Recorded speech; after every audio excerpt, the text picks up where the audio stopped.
Hola, mi nombre es Maite y en esta presentación voy a hablar sobre los procesos más importantes en la historia de América, desde el poblamiento del continente, la colonización europea, las guerras de independencia, hasta la política exterior del siglo XXI. Por ello, me voy a basar en 4 lecturas clave que nos ayuden a tener una visión más crítica y completa de nuestro pasado. Las 4 lecturas que trabajaremos son la nueva historia descolonizada de América, historia de América Latina, la era del imperio, las guerras de independencia y el nacimiento de los estados nacionamericanos y las relaciones internacionales de México en el siglo XIX. Cada una de ellas nos permite entender distintos momentos históricos que ocurrieron a lo largo de la historia del mundo y sus consecuencias en el presente. Para comenzar, pues tenemos el poblamiento de América, como lo menciona la diapositiva. Se dio a través de migraciones desde Asia por el estrecho de Bering en distintas oleadas. Esto dio origen a una enorme diversidad de pueblos y culturas como los mayas, los mexicas, incas o mapuches, entre otras más que existieron, ¿no? Pero estas son las más importantes. Después de este poblamiento tardío, cada grupo se desarrolló con sus propias formas de organización social, política y religiosa, destacando así como las costumbres que se han ido arraigando hasta nuestras épocas. Bueno, entonces comenzando tenemos la lectura número 1 que se titula La nueva historia descolonizada de América. En esta primera lectura pues tenemos los 4 puntos que son reintegración de la historia, visión indígena y crítica del eurocentrismo.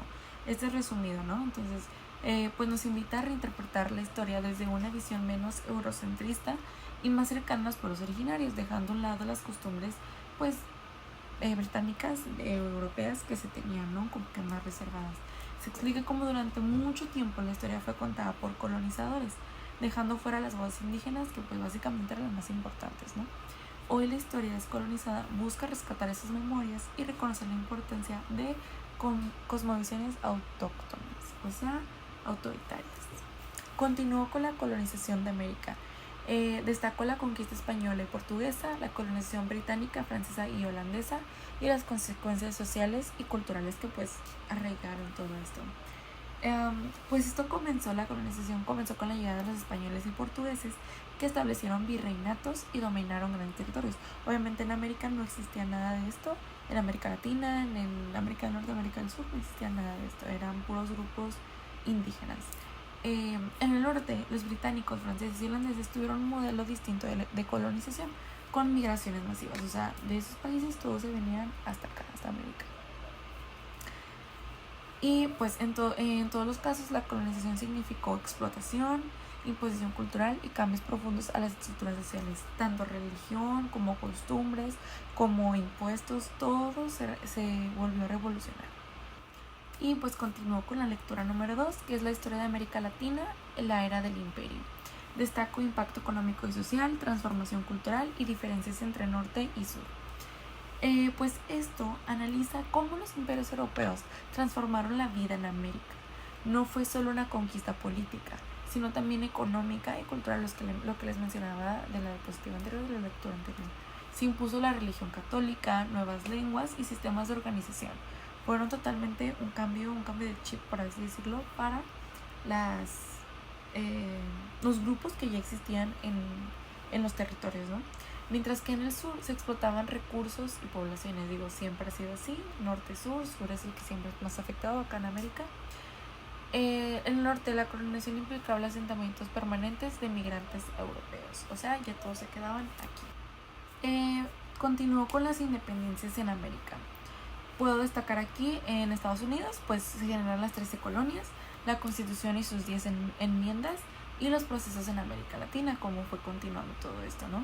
Las independencias comenzaron con las 13 colonias en América del Norte, que fue un suceso súper importante en el ámbito de las independencias, ¿no? Muchos países lo tomaron como un ejemplo, que formaron Estados Unidos. El primer estado moderno con una constitución y 10 enmiendas que reconocían los derechos básicos, cosa que no se hacía, cosa que se daba por el derecho a la vida, el derecho a la libertad, a ser un país libre y soberano.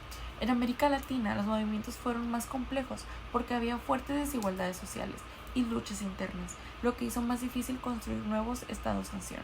Y pues prosigo con la lectura número 3, que es Guerra de Independencias y Estados-Nación. Puntos importantes: revisión crítica, tensiones sociales y construcción de identidades.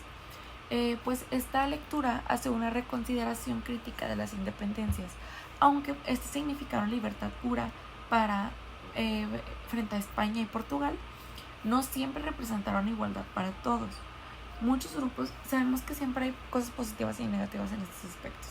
Muchos grupos como indígenas y afrodescendientes siguieron marginados. La construcción de los estados-nación se dio entre tensiones y desigualdades, algunas de las cuales pues lamentablemente siguen presentes hasta hoy en día, que nuestras leyes, nuestra forma de pensar es un poco antigua, debe de ser ya un poco más actualizada y empezar a adaptarnos a pues nuevas enmiendas, ¿no? Como lo hizo Estados Unidos. Política exterior en el siglo XIX. Podemos destacar la doctrina Monroe, los conflictos en México y la influencia de Estados Unidos en Europa. En el siglo XIX, la política exterior estuvo marcada por la doctrina Monroe, que afirmaba que no debe de haber intervención de parte de Europa, aunque en la práctica favorecía los intereses de Estados Unidos. México enfrentó graves conflictos internacionales como la guerra contra Estados Unidos y la guerra o la intervención francesa, que pues esto reflejaba la fragilidad del país que se tenía en este periodo. La lectura 4 nos habla de las relaciones internacionales de México en el siglo XIX. Pues aquí podemos destacar, subrayar algunos puntos, que es México busca reconocimiento, las intervenciones extranjeras y pues el inicio de una independencia. En esta lectura se analiza cómo México, tras su independencia, intentó insertarse en el sistema internacional. Digo que es algo sumamente importante para todos los países, mantener buenas relaciones internacionales y estar activamente en la política exterior. El país buscaba un reconocimiento diplomático, pero enfrentó constantes intervenciones extranjeras, como las pérdidas de territorio y las presiones de potencias. Digo, México no es una potencia y no era una potencia. Esto evidenció la independencia política y económica que marcaría su historia durante el siglo XIX. Y ya para finalizar, pues continuó con la reflexión final. Aquí podemos subrayar la historia indígena, que es sumamente clave, ya que es pues el antecedente de todo. La colonización lo cambió todo. Las independencias no siempre significaron libertad y la política exterior siempre se mantiene con grandes retos, ¿no? Se ha mantenido y se mantiene con grandes retos. Estas lecturas me permitieron comprender que la historia de América debe incluir la versión indígena para entender nuestros orígenes. Simplemente debe haber una visión indígena. También que la colonización transformó profundamente la vida del continente, que las independencias no siempre garantizaron igualdad, ya que pues se contradecían muchas cosas, y que en el caso de México la política exterior mostró grandes retos frente a las potencias. Todos estos procesos todavía influyen en nuestra realidad actual. Y bueno, ya sería todo. Muchas gracias.